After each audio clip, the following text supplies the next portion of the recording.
చేతిలో ఉన్నది భగవన్నామం, మర్చిపోకండి. నేను మొదట చివర జీవితం అంతా చెప్పే మాట ఇది.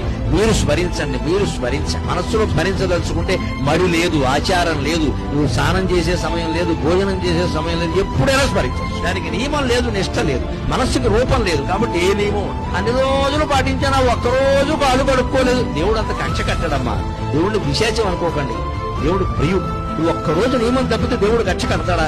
అలా అయితే దేవుడు అవుతాడా? అంతగా మనకి బాధ అనిపించింది అనుకో, అమ్మా ఏదో పొరపాటు చేశానమ్మా అని అమ్మవారి దగ్గర చెబితే క్షమించదా? ఆవిడ తల్లి అండి. భగవంతుడి దగ్గర భయం ఉండకూడదు, హాయిగా చనువు ఉండాలి, ఒళ్ళో కూర్చునేలా ఉంటా కదా.